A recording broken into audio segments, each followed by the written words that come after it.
भारत की ये भूमि वीरों की भूमि रही है। इस भूमि ने अनेक वीरों को जन्म दिया है। यदि हम राजपूताने की बात करें तो इस राजपूताने के अंदर महाराणा प्रताप, महाराणा सांगा, चंद्रसेन जैसे न जाने कितने ही वीर पुरुष पैदा हुए हैं, जिन्होंने कभी भी दुश्मनों के सामने घुटने नहीं टेके थे। महाराष्ट्र की बात करें तो महाराष्ट्र का मोती था शिवाजी, जिसने कभी मुगलों के सामने घुटने नहीं टेके थे और निरंतर संघर्ष का रास्ता अपना रखा था। उसी प्रकार पंजाब की दिशाओं के अंदर देखे तो महाराजा रणजीत सिंह ने एक अच्छा साम्राज्य स्थापित कर रखा था और अपने आप को एक योग्य शासक साबित भी किया था। उन्हीं सिखों के अंदर गुरु प्रथा हुई थी और सिखों के 10वें गुरु थे गुरु गोविंद सिंह, जिन्होंने सिखों को अलग पहचान देने के लिए पंचकंकार, केस, कड़ा, कच्छा, कृपाण, कंगा आदि की शुरुआत की थी। और उन्हीं गुरु गोविंद सिंह का एक शिष्य था बंदा बहादुर, और वही बंदा बहादुर जो गुरु गोविंद सिंह के बाद सिखों का नेतृत्व करने लगा था और पंजाब में उसने सिखों के साथ मिलकर विद्रोह किया था और सिखों का नेतृत्व किया था। आज की कड़ी में उसी वीर बंदा बहादुर की गाथा की जानकारी लेते हैं। कश्मीर के राजौरी में जन्म लेने वाले बंदा बहादुर ऐसे वीर थे जिन्होंने सिख धर्म के लिए अपने आप को न्यौछावर कर दिया था। ऐसा बताया जाता है कि इनका जन्म एक राजपूत परिवार के अंदर हुआ था। इनके पास अच्छी तरह की शस्त्र शिक्षा थी, अच्छी घुड़सवारी का ज्ञान था, शिकार का अच्छा ज्ञान था और तीरंदाजी का अच्छा ज्ञान था। शिकार के शौकीन भी थे और इनके बचपन का नाम लक्ष्मण देव बताया जाता है। और एक बार की बात है, एक बार बाबा बंदा सिंह बहादुर है वो शिकार करने के लिए गए थे और जंगल में जहाँ शिकार करने गए थे वहाँ इन्होंने एक हिरनी को देखकर तीर चलाया और उसे मार दिया। लेकिन जब उसके पास जाकर देखा तो उनको बड़ा पश्चाताप हुआ, क्योंकि वो हिरनी थी, वो गर्भवती थी, प्रेग्नेंट थी। तो उनको बड़ी ग्लानि हुई कि उन्होंने एक गर्भवती हिरनी को मौत के घाट उतार दिया है। और इसी घटना से कहते हैं उनके जीवन के अंदर बड़ा ही भयंकर तरीके से बदलाव आया और उन्होंने मोह माया त्याग दी और सांसारिक जीवन को भी त्याग दिया था। उन्होंने संसार से विरक्ति ले ली और सन्यासी बन गए। सन्यास धारण करने के बाद वो एक सन्यासी के वेश में ही इधर उधर घूमते रहते थे और उन्होंने अपना नाम भी बदल लिया था। लक्ष्मण देव से अब उन्होंने अपना नाम माधोदास कर लिया था। ऐसे ही घूमते घुमाते वो नासिक पहुंचे और वहां नासिक पहुंचकर बाबा ओगड़नाथ के शिष्य वहां जाकर बन गए थे। बताया जाता है कि बाद में बंदा बहादुर घूमते हुए 1691 ईस्वी में नांदेड़ पहुंचे थे और नांदेड़ में पहुंचकर उन्होंने वहां एक आश्रम की स्थापना कर ली। और बताया जाता है कि ये जो लगभग उनकी आयु थी जिस समय उन्होंने सांसारिकता से विरक्ति ले ली थी, एक सन्यासी के रूप में परिवर्तित हो चुके थे, 21 वर्ष की आयु लगभग उनकी अब बताई जाती है। अब इस नांदेड़ के आश्रम में माधोदास या बंदा बहादुर है वो लगभग 17 साल तक यहाँ रहे थे और उनकी ख्याति आसपास के इलाकों ही नहीं बल्कि दूर दूर तक फैल चुकी थी। माधोदास के जीवन में एक और महत्वपूर्ण मोड़ 1708 ईस्वी में आता है, जब सिखों के 10वें गुरु गुरु गोविंद सिंह घूमते हुए नांदेड़ में आश्रम में पहुंचे और वहां पहुंचकर उन्होंने माधो सिंह को ये जो कार्य वो कर रहे हैं उन सांसारिक या सन्यासी जीवन को छोड़कर सिख धर्म अपनाने को कहा था और इसकी बात के कारण माधो सिंह ने सिख धर्म अपना लिया और वो सिखों के साथ हो गए थे। गुरु गोविंद सिंह जी ने बंदा बहादुर को गुरु बख्श सिंह नाम दे दिया और उनको पंजाब के इलाकों में भेज दिया और मुगलों के साथ संघर्ष करने के लिए उनको लगा दिया। 1707 ईस्वी में औरंगजेब की मृत्यु हो चुकी थी और उसकी मृत्यु के पश्चात बहादुर शाह प्रथम भारत या दिल्ली का मुगल बादशाह बना था और यही वो समय था जब गुरु गोविंद सिंह ने गुरु बख्श सिंह बंदा बहादुर को मुगलों के खिलाफ लड़ने के लिए नियुक्त कर दिया था और लगभग इस समय उनकी आयु 38 वर्ष की बताई जाती है। इतिहास में पता चलता है कि गुरु गोविंद सिंह ने बंदा बहादुर को या गुरु बख्श सिंह को एक दुधारी तलवार, 5 तीर और 3 साथी दिए थे और उनको सर हिंद पर कब्जा करने और वहां के हाकिम वजीर खान की हत्या करने का आदेश दिया था।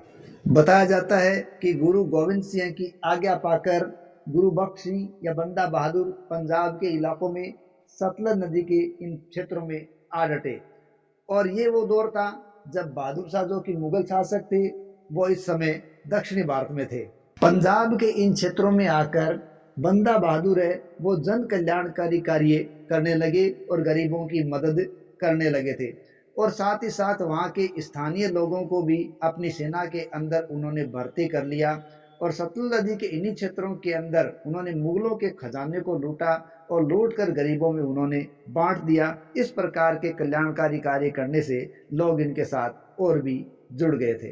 धीरे धीरे बंदा बहादुर या गुरु बख्श सिंह की ख्याति बढ़ने लगी और बढ़ते बढ़ते उनके सैनिकों की संख्या भी बढ़ने लगी और कहते हैं कि वो संख्या लगभग 19,000 तक पहुंच गई थी। और इतनी बड़ी सेना इकट्ठी होने के बाद उन्होंने मुगलों के एक क्षेत्र समाना पर अधिकार करने के लिए कूच किया था। बताया जाता है कि समाना का यह क्षेत्र ही किसका क्षेत्र था? वजीर खान का क्षेत्र था। वही वजीर खान जिन्होंने गुरु तेग बहादुर की हत्या की थी। और उस क्षेत्र को इस प्रकार किसने? गुरु बख्श सिंह ने तहस नहस कर दिया। और कहते हैं कि अपने इस अभियान के दौरान उन्होंने लगभग 10,000 मुगल सैनिकों को मार गिराया था। लेकिन गुरु बख्श सिंह बंदा बहादुर के इस अभियान के दौरान वजीर खान बच गया था क्योंकि वो इस समय समाना के अंदर नहीं था। तो इस धुरंधर अभियान के पश्चात लगभग 1710 ईस्वी के दौरान कि बंदा बहादुर ने या यूं के गुरु बख्श सिंह ने सर हिंद पर हमला कर दिया था।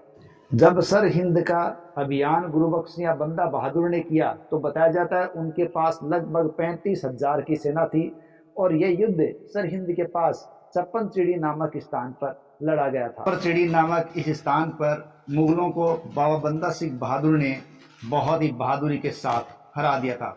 गुरु गोविंद सिंह ने अपने सेनापति फतेह सिंह को मुगल तोपखाने को नियंत्रित करने के लिए आगे भेजा।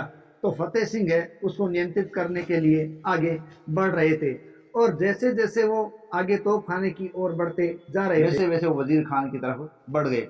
फिर दोनों का आमना सामना हुआ, लेकिन ये क्या, फतेह सिंह ने एक ही वार से वजीर खान का सिर धड़ से अलग कर दिया। इस प्रकार वजीर खान के मरते ही वहां खलबली मच गई और वहां की सेना भागने लगी और इस तरह से बंदा सिंह बहादुर ने लोहागढ़ पर अधिकार कर लिया। और इस प्रकार से बंदा सिंह बहादुर ने गुरु गोविंद सिंह का पूरा बदला ले लिया था। इस प्रकार लोहागढ़ प्राप्त करके उन्होंने लोहागढ़ को ही अपनी राजधानी बना लिया था और गुरु गोविंद सिंह के नाम से उन्होंने सिक्के भी डाल दिए थे। यहाँ इस प्रकार से बंदा सिंह बहादुर का पूरा सिक्का जम चुका था और उन्होंने साम्राज्य विस्तार करना शुरू कर दिया था। 1710 तक हालात ये थे कि उनका अधिकार लाहौर तक हो गया था। लेकिन मुगल जो एक बार यहाँ हार चुके थे, अब उनको सबसे बड़ा खतरा बंदा सिंह बहादुर ही नजर आने लगा था और उन्होंने अपना पूरा ध्यान बंदा सिंह बहादुर की ओर ही केंद्रित कर दिया था। इधर दिल्ली की राजनीति में भी अचानक एक बड़ा परिवर्तन आया क्योंकि 1712 ईस्वी के अंदर बहादुर शाह की मृत्यु हो गई और उसके पश्चात उसका पुत्र जहांदार शाह गद्दी पर बैठा था। लेकिन वहां भी संघर्ष छिड़ गया और फर्रुखशियर ने सत्ता हथिया ली थी। ये सत्ता हथियाने में अली बंधुओं ने पूरा सहयोग किया था, जिनको इतिहास में किंग मेकर का भी दर्जा दिया गया। अब फर्रुखशियर ने वादा किया कि वो बंदा सिंह बहादुर को पकड़ेंगे और इसके लिए उन्होंने कश्मीर के सूबेदार समद खान को लगा दिया। समद खान ने हर संभव प्रयास किया कि बंदा सिंह बहादुर को वो पकड़ें।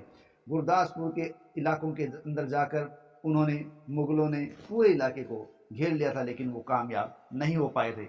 लेकिन उन्होंने बाद में एक चाल चली और गुरदासपुर की तरफ आने वाली रसद सामग्री के जो सारे रास्ते थे उन सारे रास्तों को रोकने का काम कर मुगलों ने गुरदासपुर की ओर आने वाली रसद सामग्री इसलिए रोकी क्योंकि इस समय गुरदासपुर के अंदर ही बंदा सिंह बहादुर रह रहे थे और मुगल सेना उनको पकड़ना चाहती थी।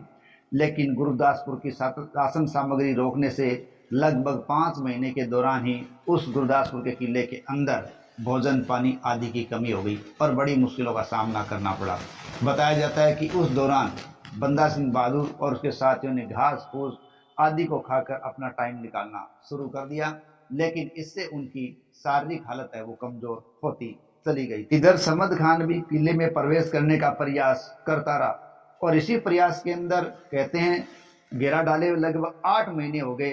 तब 1715 दिसंबर के महीने में समद खान है उसके अंदर प्रवेश करने में कामयाब हुआ और वहाँ संघर्ष हुआ। उस संघर्ष में कहते हैं बंदा सिंह बहादुर के 300 साथी मारे गए और बाद में बंदा सिंह बहादुर को कैद कर लिया गया और फर्रुख शेर के कहने पर बंदा सिंह बहादुर को उसके साथियों से कैद करके दिल्ली ले जाया गया था। बंदा सिंह बहादुर के तो साथी मारे गए थे, मुगलों ने उनके सिरों के भालों पर लटका रखा था। साथ ही साथ एक पिंजरे में बंद करके बताया जाता है कि बंदा सिंह बहादुर को हाथी पर बिठाकर रखकर ले जाया गया। तो शासक के साथ सेना में थे उन सबको रास्ते में यातनाएं दी जा रही थी, क्योंकि लमावजे के साथ पूरे हथियारों के साथ मुगल सेना नायक उनको परेशान करते जा रहे थे। बाबा बंदा सिंह बहादुर और उसके मुख्य 23 साथियों को तो जेल में बंद करने का आदेश दे दिया गया था और बाकी को दिल्ली के कोतवाल के हवाले कर दिया गया ताकि वो उनके अनुसार कार्य कर सके। दिल्ली के कोतवाल ने सैनिकों को 7 दिन तक कैद में ही रखा और 5 मार्च 1716 की बात है कि उन्होंने उन लोगों को कहा कि वो इस्लाम धर्म स्वीकार कर ले, लेकिन सभी सिख समुदाय के लोगों ने इस्लाम धर्म कबूल करने से इनकार कर दिया था। बाद में कोतवाल ने आदेश दिया या तो इस्लाम धर्म कबूल करो या सिर धड़ से अलग करो, लेकिन किसी भी सिख सैनिक ने उनकी बात नहीं मानी। बाद में कोतवाल एक एक सिख सैनिक को बुलाता और उसे इस्लाम धर्म कबूल करने की कहता। अगर वो नहीं करता तो उसका सिर धड़ से अलग कर दिया जाता। इस प्रकार किसी भी सिख सैनिक ने उसकी बात नहीं मानी और 7 दिन तक दिल्ली का कोतवाल इसी प्रकार कत्ले आम करता रहा और कोई फायदा नहीं हुआ, उसकी बात किसी ने नहीं मानी। अंत में कोतवाल ने यह निश्चय किया कि इनको कैद में ही रहने दें। कुछ दिनों तक अगर ये कैद में रहेंगे तो अपने आप ही ये इस्लाम धर्म कबूल करने के लिए तैयार हो जाएंगे। दिल्ली का ये कोतवाल जब भी इन बंदियों को देखने वहाँ फिरता रहता था, तो जब वो बंदा बहादुर की कैदगाह के बाहर से निकलता तो वो देखता कि हर समय बंदा बहादुर है वो मोतियों की माला में मोती गिनते रहते थे, वो ये देखा करता था। 7 जून 1716 को दुखदायी घटना हुई जब बंदा सिंह बहादुर को उसके कुछ साथियों के साथ दिल्ली का कोतवाल और कुछ सैनिक है वो बहादुर शाह की कब्र पर ले गए और वहाँ कब्र पर ले जाकर उनको वहाँ पर सिर झुकाने और उस कब्र की परिक्रमा करने के लिए कहा गया, लेकिन बंदा सिंह बहादुर और उसके सैनिकों ने ऐसा करने से इनकार कर दिया। तब कोतवाल के द्वारा बंदा सिंह बहादुर के 4 साल के पुत्र को वहाँ लाकर बिठाया गया, लेकिन उसके बावजूद भी बंदा सिंह बहादुर ने सिर झुकाने परिक्रमा करने से इनकार कर दिया। तो उनके इस पुत्र अजय सिंह के उन्होंने टुकड़े टुकड़े बंदा सिंह बहादुर के सामने ही कर दिए, लेकिन वहाँ बंदा सिंह बहादुर बड़ी ही खामोशी के साथ वहीं बैठे रहे। बाद में उन्होंने उनके पुत्र अजय सिंह के दिल को निकालकर जबरदस्ती बाबा बंदा सिंह बहादुर के मुंह के अंदर ठूंस दिया, लेकिन बाबा बंदा सिंह बहादुर ने किसी प्रकार की प्रतिक्रिया नहीं दी और वहीं बैठे रहे। लेकिन बाबा बंदा सिंह बहादुर कोई साधारण इंसान नहीं थे, सब कुछ खामोशी से सहा। बाद में कोतवाल ने बंदा सिंह बहादुर को धर्म परिवर्तन करने के लिए कहा, लेकिन फिर भी बंदा सिंह बहादुर वहाँ खामोश रहे। तो कोतवाल और वहाँ सेना के द्वारा उनके शरीर पर तलवार से वार किए गए और बाद में खंजर से उनकी दोनों आंखें निकाल ली गई और गर्म सलाखों के द्वारा उनके शरीर पर जगह जगह दाग भी लगाए गए, उनके शरीर से मांस भी नोचा गया। कुल मिलाकर जितना भयंकर कष्ट देना था उतना भयंकर कष्ट है मुगल सेना के द्वारा दिया गया और बहुत ज़्यादा कष्ट उनको दिए गए, लेकिन अंत में मुगल सैनिकों के द्वारा उनका सर धड़ से अलग कर दिया गया। इस प्रकार बंदा सिंह बहादुर सिख धर्म के अंदर एक बहुत ही बड़े वीर योद्धा हुए हैं, जिन्होंने अपनी गुरु की बात का मान रखा और सिख धर्म की पताका को फहराने के लिए तथा उनके धर्म के लोगों का नेतृत्व करने के लिए उनकी बात मानी और कहाँ वो एक साधु सन्यासी से एक सैन्य पराक्रमी प्रवृत्ति के रूप में बदल गए थे। ऐसा वीरतापूर्ण कार्य करके बाबा बंदा सिंह बहादुर भारतीय इतिहास के अंदर हमेशा हमेशा के लिए अमर हो गए। इसी के साथ आज की कहानी समाप्त होती है। यदि आपको ये स्टोरी पसंद आई तो प्लीज़ चैनल को सब्सक्राइब करें, वीडियो को लाइक करें, कमेंट करें। मिलते हैं आगे इसी एक और कहानी के अंदर। तब तक के लिए जय हिंद, जय भारत।